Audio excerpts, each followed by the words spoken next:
Hello, in this video we build on our skills of finding asymptotes to using them to build graphs of rational functions by hand. Let's get started.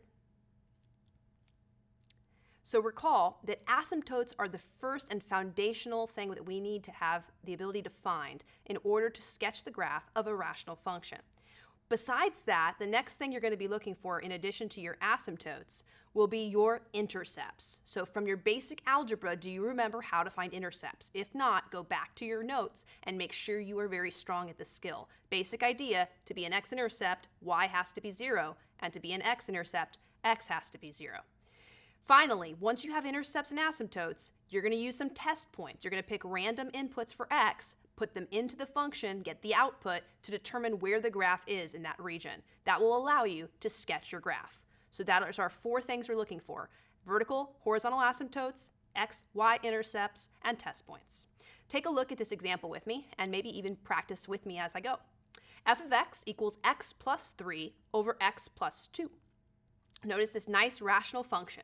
If you look back with me in your notes or look back at the last video, you'll remember the first thing we did if we're finding any sort of graph or asymptotes of a rational function was factor. And notice that in this case, this is already done. There's nothing else I can do. I can't factor X plus 3. I can't factor X plus 2. But I can look and see if they cancel, right? Are those the same exact factor? No. One of them says add 3 to a number. The other says add 2 to that same number. They're not the same. So what I notice is I have no holes in this case, right? I would only have a hole if a factor canceled. Didn't happen. So the next thing I would do potentially is look for a vertical asymptote. Do I have one? Well, yes. I find that by setting my denominator equal to 0. So that means X plus 2 equals 0. In other words, my vertical asymptote is the input -2. X can never equal -2, which means I could put that barrier, if you will, on the graph. That's an impenetrable barrier. You can never exist there. So at -2, I'm going to draw a vertical line up and down. Got to know that X equals a number means up and down, vertical line. That's going to be my vertical asymptote at X equals -2, indicating that the graph does not exist at that location. That is where my graph breaks apart, but I get closer and closer to it without touching it. Next, I might go ahead and try to find myself a horizontal asymptote or a slant asymptote. Remember, it was one or the other. You can check the last video if you need to refresh yourself about when and where they are. To find horizontal asymptote or a slant asymptote, what did we do? It starts with a C. Compare the degrees. Good job. So the degree of the numerator, here n, is this number here. It's just 1. Similarly, the degree of the denominator, we called that m, if you recall. That is also the number 1, isn't it? They are the same, aren't they? When the degrees are the same, when they're equal, what happened? Did we have a horizontal or a slant asymptote, either one or neither? We did. We had a horizontal asymptote, not a slant, and it was the ratio of the leading coefficients. So I write y equals, it's going to be a number, something over something. Well, what are my leading coefficients this time? Well, this time they happen to be 1s. Over here, but you gotta watch because they're not always going to be that number, right? So in this case, 1 over 1 or just 1. So on my graph, I'm going to show a horizontal line of 1. Let me see if this will show it all. I might need another color. Can you see that? Not really. Let me go to a darker color for you. Okay, so horizontal line at 1. I'll make it purple for you. So what is that horizontal line of 1 indicating? That's about the extremes, right? As my inputs get further and further extreme, left forever and right forever, my outputs should get closer and closer to 1. Maybe they'll actually equal 1 and then come back to getting closer and closer again. But that is the idea at the extremes. Okay, next up, to know what's happening in this graph, notice I really have divided the graph into a left and a right region, haven't I? I have left of the vertical asymptote, -2, and right of it. So I need to know, am I up here? Can you see that arrow? Am I up here? Am I over here? Am I down here? Am I down? How do I know? Well, I know it's a function, right? So it has to pass a vertical line test. So for example, if I end up with a piece up here, I also cannot have a piece down here because that would fail the vertical line test. And similarly, if I have a piece up here, it can't be down here. So they're mutually exclusive, either above or below. So let's see how we could determine that. Well, we've already talked about the asymptotes. Next up could be the intercepts. So let's take a look at our intercepts for a moment. To To find intercepts, remember we have to let the opposite letter equal 0 and solve. So for example, I know that the equation is y equals x plus 3 over x plus 2. So if I were to let y equal 0, if my output was 0, I would have 0 equals x plus 3 over x plus 2. When would that ever happen? Well, it's a fraction, right? When would a fraction equal 0? If the numerator is 0, right? Because if the denominator is 0, it's undefined. That brings us back to our vertical asymptote. In other words, you could also cross multiply. You'd get the same thing. 0 times x plus 2 is 0, and 1 times x plus 3 is just x plus 3. So what happens when we have an output y equals 0? We get an input of x equals negative 3. So the input negative 3 for x produces the output of 0 for y. In other words, we found the x-intercept. The only time this happens, the only time my graph can cross the x-axis is when the x value is negative 3. That's going to be right here, isn't it, at negative 3. Well, that's pretty helpful. You might not realize yet how helpful that is. Finding intercepts is like finding treasure when you're trying to graph rational functions. The reason is I now know exactly what this sketch of the graph looks like. Really? How? Well, remember how I said earlier that our graph can either be below or above in this region, but not both? I now know in the left region, I must be approaching both asymptotes, right? So I must be doing something like this. As I get closer and closer to the left forever toward negative infinity, my outputs get closer to 1. And as I try to go toward the right, I end up getting closer and closer to my vertical asymptote negative 2, but I don't actually hit it because the vertical asymptote is not existing there. On the other hand, on the right side of the vertical asymptote, my options are above or below. I already know the answer, do you? How? How do I know this answer besides the fact that I'm a math professor? Well, we found the one and only place that the graph could cross the x-axis, right? At the x-intercept of negative 3, which means if I'm going to be down here in this region to the right of the asymptote, wouldn't I have to cross the x-axis again? Yeah, which would mean that can't happen, so it must be up here. I can even verify my instinct by finding what we call the other asymptote, the other intercept rather, known as the y-intercept. How do you find a y-intercept? Similarly, you let x equal 0. So that's like f of 0. Plug in the input of 0 and see what the output is. If you input 0 into the original rational function x plus 3 over x plus 2, you would have 0 plus 3, which is just 3 for my numerator, and 0 plus 2, which is just 2 for my denominator. 3 halves is also known as 1.5 or 1.5. So that means I'm going to have a y-intercept of 1.5 or 3 halves. So up 1, up 2, it's right around here. Isn't that what we thought would happen, or I thought would happen? Now we know the graph has to approach both of the asymptotes. So it's approaching the asymptote negative 2 from the right.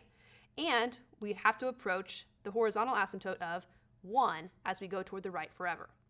So we were able to get a very quick sketch of this rational function by finding asymptotes and intercepts. This time I didn't even need test points, but if you wanted to be extra cautious, you could pick any input to verify.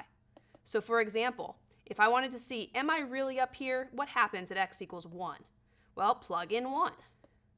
If you plug in 1 to your function, x plus 3 over x plus 2, 1 as my input for x gives me 1 plus 3, which is 4.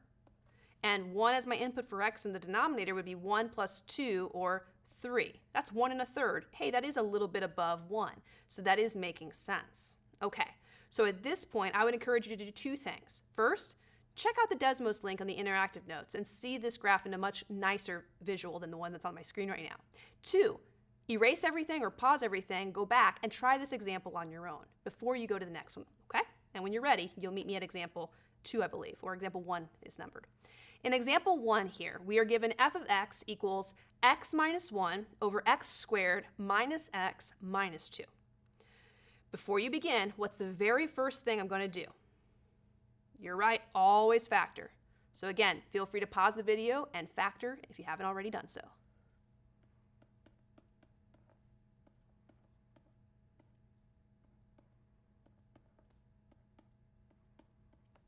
Okay, check my factoring. Sometimes I make mistakes. Sometimes you make mistakes. That's how we learn. X minus 1 is my numerator. That's a linear factor, so I couldn't go any further. But my denominator was a quadratic, degree 2, which means I can attempt to try to factor if possible. Did you get two factors of x minus 2 and x plus 1? I hope so. You can see that when you multiply negative 2 and positive 1, you get negative 2 as a product. And when you FOIL, you'll get negative 2x and positive 1x, which when you combine is negative 1x. So yes, those are my factors. The purpose of that is just in case we see cancellation. Cancellation produces what? Starts with an H. Holes. Good job. So are there any holes this time? No. There are no holes since no factors canceled. You might want to write that in your notes so you can see why and when you'll have holes. Okay, what about intercepts and asymptotes? Well, you noticed from my last example, I really like to find my vertical asymptote first. It gives me a feel for where the graph at least does not exist. So I'm going to put that first as my priority here. That's what I like to do first. Again, feel free to do this in your own order, okay? So vertical asymptotes, that's when my denominator would be equal to 0. It would be the problematic inputs, right? So when x minus 2 equals 0 would be x equals 2, good job. And when x plus 1 equals 0, x would equal what number? Negative 1 is correct. So those are the two vertical lines on my graph that we never are allowed to exist at. So at positive 2, I make a nice dotted line, meaning I'm not actually existing there. That's where the graph breaks apart. Notice if you go to a graphing utility, whether it's Desmos.com or your TI calculators or Casio calculators, you're going to notice the graph doesn't show a line there. It just shows it broke apart there. So that is interesting. Pay attention. I'm inserting that to make it easier on you to see what's going on, but it's really not existing. Okay, what about at negative 1? We're also not existing there. We have another vertical asymptote at x equals negative 1. So I put my two vertical asymptotes, and I like to label them so I can keep myself very organized. Okay, after I find the vertical asymptotes, I really like to go to my horizontal or slant asymptotes. And you can go back to your notes if you need to remember. There were 3 potential outcomes. The degrees of the numerators could be the same, or they could be bigger or smaller than the other. So we take a look, and the degree of the numerator originally was 1. You could also look in factored form, it was 1. And the degree of the denominator was just 2, or you could add up 1 plus 1 here and still get 2. So in this case, the numerator's degree is 1. The denominator's degree is 2. When the degree of the denominator was the larger one, that meant we did have a horizontal asymptote, which means we don't have a slant asymptote. Remember, they're mutually exclusive. What that means in this case is it's when y equals 0, because the idea was as your denominator grows faster, because you have a higher exponent, you're getting bigger faster, that would mean that your entire fraction is getting smaller and smaller and smaller, getting closer and closer to 0. All right, so on my graph, what that would look like then, if I want to remind myself what's going to happen, is I put a nice horizontal dotted line at y equals 0 and call that my horizontal asymptote. What that means is, as I get toward the extremes, as my x values go further and further to the right and left, the outputs, the y values, should get closer and closer to 0. They might even bump into 0 and then continue just getting closer to 0 as they go toward the extremes. All right, so let's continue. The next thing we looked for was intercepts. So to find these intercepts, remember that's where we let our x values equal 0 and our y values equal 0 to find the opposite letter when they cross. Okay, so for example, if I wanted to find the x-intercepts, I would have to let y equal 0, wouldn't I? But what happens if you set a fraction equal to 0? The whole numerator must be 0. So 0 equals my numerator, which is x minus 1.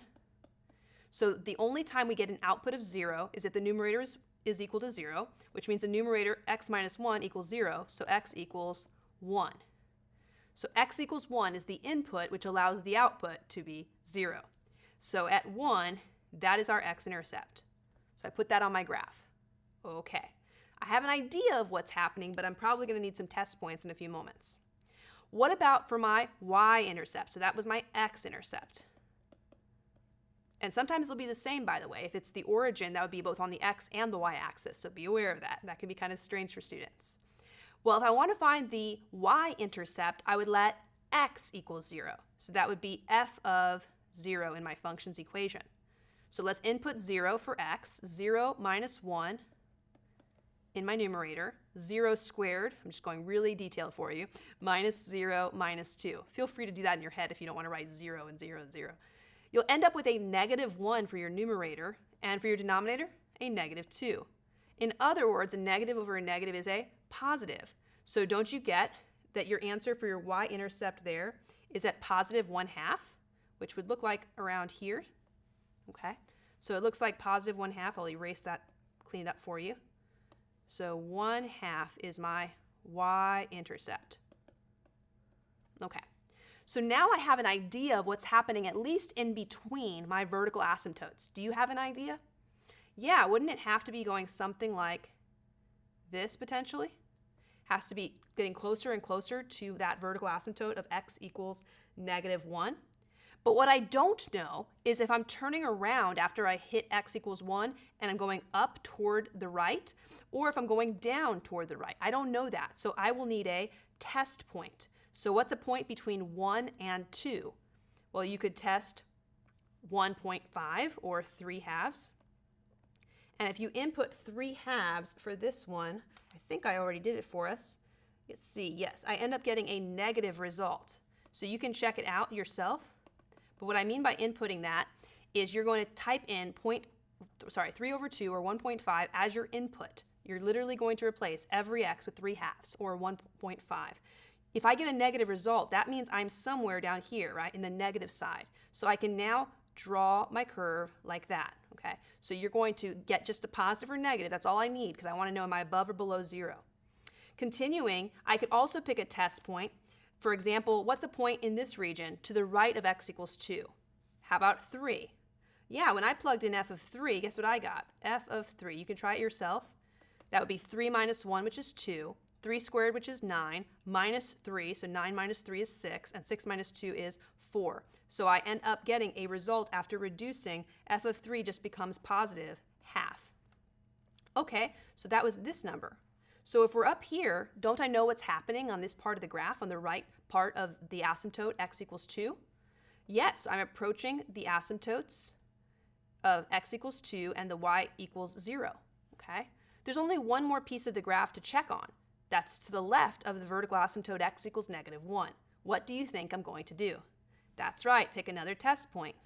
What's a number to the left of -1? Pick any number. How about -2? So when I input f of -2, I got -3/4. And again, check that out yourself. Don't take my word for it. Plug in -2 for every x in the original function's equation. That will tell you the output at that location. You'll get a negative result. -3/4 is around here. Well, now I know what the graph looks like. I'm approaching the asymptote x equals -1 coming from the left. And as I go toward the left forever, I'm getting closer and closer to the output of y equals 0 because of that horizontal asymptote limit idea. Could you ever touch the horizontal asymptote 0? Yes, in fact, we see that actually happened this time. Right here. Do you notice that? Wait, now I blocked it out with the big white dot, but let me put the blue back on for you. Yeah, right there at that location, it looks like we actually crossed the horizontal asymptote, y equals 0. And when you go to your future math classes, that's another thing we're going to expect from you when you're going into more detail. And the way you'll be able to determine that is to take your original function, f of x equals x minus 1 over x squared minus x minus 2, set it equal to a certain number, in this case, your horizontal asymptote of 0, and see if it's possible. And if it is, when you cross multiply, you're going to get the number where that happens. And in this case, that will happen at that location. Okay, so at this point, you've drawn a sketch. That's all I'm expecting. Can you show me asymptotes, intercepts, test points, just enough so that you have a piece in each of the regions correctly, above or below? Okay, so we're going to go to example 2 now, but you might need to go back. In fact, I would recommend watching this a few times and trying it on your own before you proceed. Example 2. F of x equals x squared plus x minus 12 over x squared minus 4. Again, feel free to pause it and try it on your own and then see how I did it, if we agree. The first thing I did was I would factor, right? Does anything factor so that potentially something could cancel? When I factored, I'm going to get x plus 4 and x minus 3 in either order. And in the denominator, that is a difference of 2 squares. It's not x plus 2 2 times or x minus 2 2 times. It's one of each. So x plus 2 and x minus 2. So make sure you're proficient with factoring. Otherwise, these problems will be a nightmare. Okay, the whole purpose of that is to make our lives easier a couple of ways. One is to see if anything cancels. Does anything cancel? No. Okay, so that means there is no whole. Again, nothing canceled. So don't get complacent and think that'll never happen. You've seen in my previous video, and maybe even earlier today, you've seen that that does happen. Okay, so when nothing cancels, I can go right on my merry way to my vertical asymptotes. That's always my first thing I like to start with. So that would be when my denominator's factors equal 0. In this case, x would equal -2 or +2. If you just want to write plus or minus 2, I know what that means. If you ever want to stump someone at a birthday shop or somewhere where they're trying to write on your cake, you can ask them to do a plus or minus sign. They might not know what you're talking about, but hopefully they do because they've taken algebra. All right, so plus or minus 2. What does that mean for you? That means for you that the graph doesn't exist at either of those two vertical lines. At -2 or at +2, the graph breaks apart.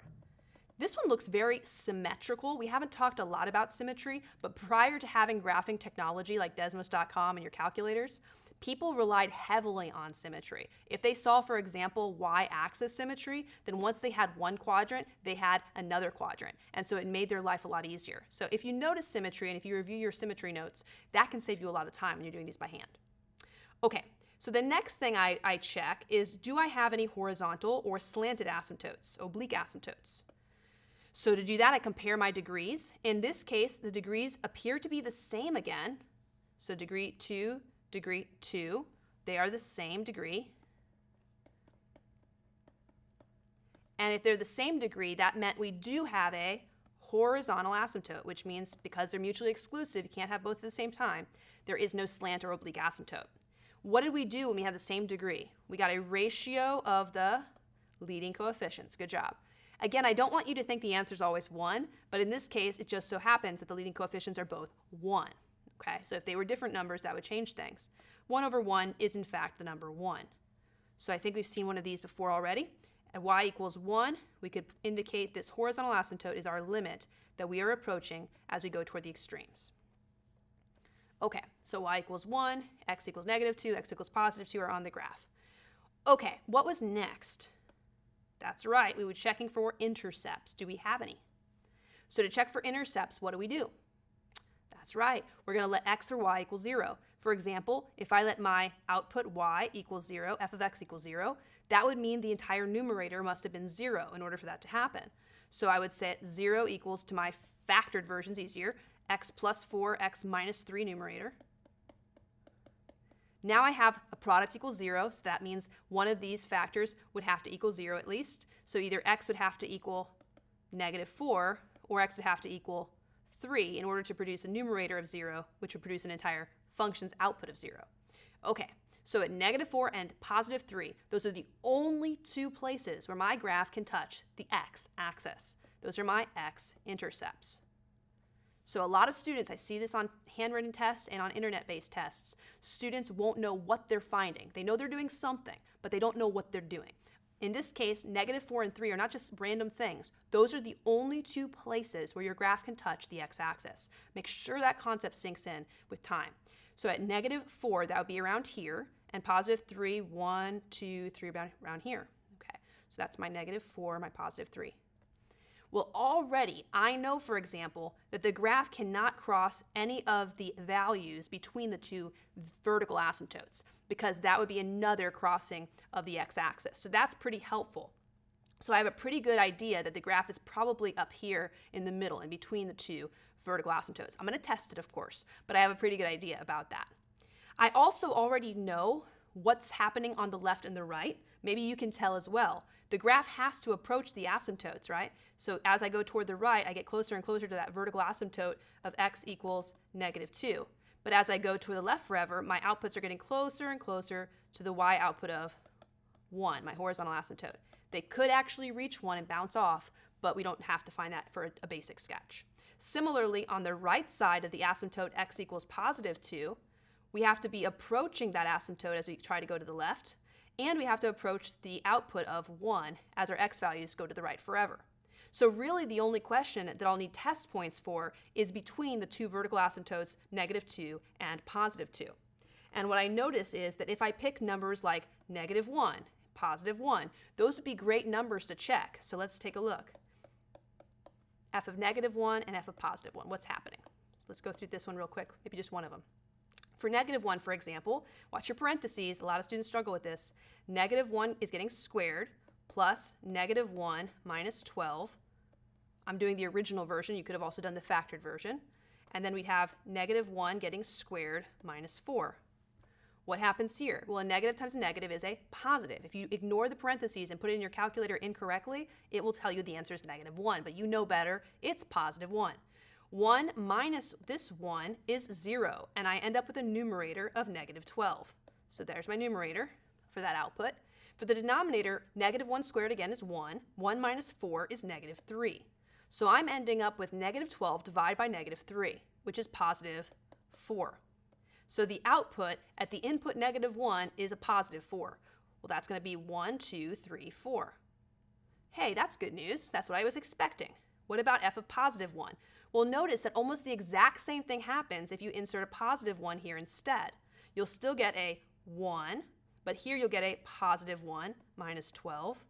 So I'm just coming over here. And similarly, if you square 1, you'll still get 1 minus 4. So you'll end up with a numerator of 2 minus 12, which is -10, and 1 minus 4, which is -3. In other words, aren't you getting negative over negative, which is positive, 10 over 3? What does 10 over 3 produce? Well, that's really 3 1/3. So at +1, the output is 3 1/3. 1, 2, 3 1/3. Something like that is happening. Well, you know what would be really helpful now is the y-intercept. We didn't even get it yet. We can do this really fast and have our sketch complete. A y-intercept would be really nice because then we'd know exactly what's happening between those two numbers. So for y-intercepts, we let x equal 0. It's our favorite test point, right? So if x is 0, look what happens in the non-factored version, the original version. You get the first two terms gone. You just have -12 because 0 wipes away. And then you get the first term in the denominator gone. You just have -4. -12 divided by -4 is +3. Well, now this makes sense. At 0, 1, 2, 3 is my output. That's my y-intercept. Now I can draw this picture, can you? Approach your asymptotes, cross your axis, approach your asymptote. So now I have my sketch of the rational function by using test points and using intercepts thoughtfully. All right, so feel free to check out the Desmos link again, and you'll get a much nicer version of this graph. But try it on your own, because this is going to be a skill you're going to need to really hone in on in this class and in future classes. Well, we have one more example, so if you're ready, let's proceed.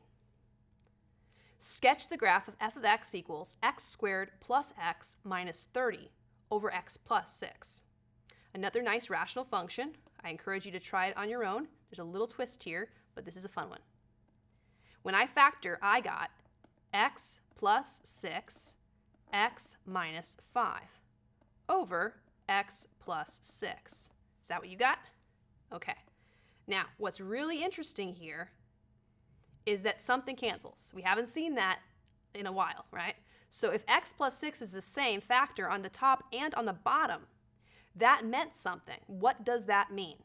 Well, it's still a problem for the domain, right? We still can't have a -6. So for our domain, for example, if we're looking back at our previous video and we talked a lot more about domain, -6 is still problematic originally, isn't it? So the domain would say anything to the left of -6, so negative infinity to -6, and anything to the right of -6, so -6 to infinity, right? That's a parenthesis at the end. All right, so that means that -6 is still not allowed. We still can't be -6. That would be problematic. However, it's no longer a vertical asymptote, right? Instead, what is it? It's a hole. Yeah, we haven't had one of these. Formally, we call holes removable discontinuities. So if you read your textbook or you're asking your computer software to help you, it's going to call it a removable discontinuity. But lovingly, we'll refer to it as a hole. Okay. So what is this hole doing? Well, it's telling us a certain tiny location where nothing exists. Not an entire line where the graph breaks apart, but rather a little point which we could fill. That's why it's removable or pluggable. So we're going to notice that it would have been when x is -6, because that would have been the problem. But now, after I reduce by factoring and canceling, what is my new function? F of x, after I cancel, I'll put a little star after I cancel, what is my new f of x? It's just x minus 5 over 1. Isn't that just x minus 5? Well, this is going to become a little bit boring. Here's why. That's a line. Do you remember what a line looks like? Y equals mx plus b? Yeah, so our line, y equals mx plus b here, is the result of the canceling here. So what would happen is our hole would be on this line. It's a normal line, and then somewhere there's non-existence, at -6 to be precise. What else would the location of the hole be? What would the output at -6 have been if it wasn't problematic? Well, if you had inputted -6 as x, you would have had -6 minus 5, which is -11. So I'm going to go to my graph and show you where the hole would have been. So -6, 1, 2, 3, 4, 5, and 6. And then down 11, if I can do it, 1, 2, 3, 4, 5, 6, 7, 8, 9, 10, and 11. So that's way down yonder. So this is a location where if you went to Desmos.com or your graphing device, it would say it's undefined at this location. It's a hole. Okay, it's a tiny little spot where it doesn't exist. But the actual line itself, I'll put it in blue here, the actual line itself, y equals x minus 5, we know how to graph that, don't we? We have a y-intercept of -5. 1, 2, 3, 4, 5. I know it's been a while since we've done lines, but we can do this. This is our y-intercept of -5, and then our slope of 1. Up 1, right 1, or you could have gone down 1, left 1, down 1, left 1. You see the idea? Down 1, left 1, down 1, left 1. Oh, this is nice. And then we could go up 1, right 1, up 1, right 1, up 1, right 1. Graph paper, it makes your life a lot easier. Notice I actually run right into my x-intercept. Where is my x-intercept appearing to be? Yeah, that's right. 1, 2, 3, 4, 5. It looks like my x-intercept is 5. Could I know that for sure? Yeah, to find x-intercepts, what do we normally do? Let y equal 0, okay?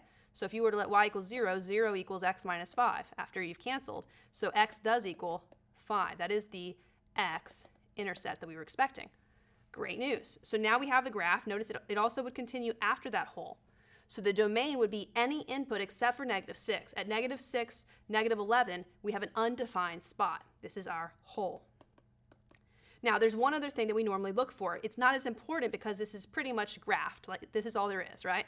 But technically, you would normally say, is there a horizontal or a slant asymptote? So just for finishing this problem off formally, even though the graph is complete, that is all you need to show me. You would need to check the degrees, right? So let's take a look how interesting this one is. The degree of the numerator is 2, so n equals 2. The degree of the denominator in this case is 1. Good job. So if the degree of the numerator was bigger than the degree of the denominator, remember that that meant what? There was no horizontal, right? Because n was bigger than m. Check back to your notes in our last video if you need to. So there is no horizontal asymptote. But there could have been a slant asymptote if they were exactly 1 apart. And what we would have done is we would have done long division, right? But if you do long division in this case, I encourage you to try it. That would be x squared plus x minus 30 being divided by x plus 6. Guess what you're going to get? You're right, because we already did the work. This is going to turn into just x minus 5. In fact, we already knew that, right? We already knew that that was one of the factors that canceled, right? So you can do all of the work here and prove it to yourself, but it turns out that your slant asymptote is the same line that we actually got as our function. So what's really happening is, remember how I said you could be touching your horizontal or slant asymptote? It turns out your slant asymptote is that same line. You're touching it at every location. So it's kind of a wonky problem because you actually had everything cancel out. Typically, you'll have a slant asymptote and other stuff, right? Another vertical asymptote, but this time it was the only thing left, so the graph just became a line, okay? So at this point, we've done some examples where we've had you practice graphing rational functions by hand. You can use technology to help you to get a feel for what's going on, but you will be required to be able to have these skills by hand. So it's going to take a lot of practice, and before I see you next time, I hope you become masters of this skill. All right, math's not a spectator sport. I'll see you then.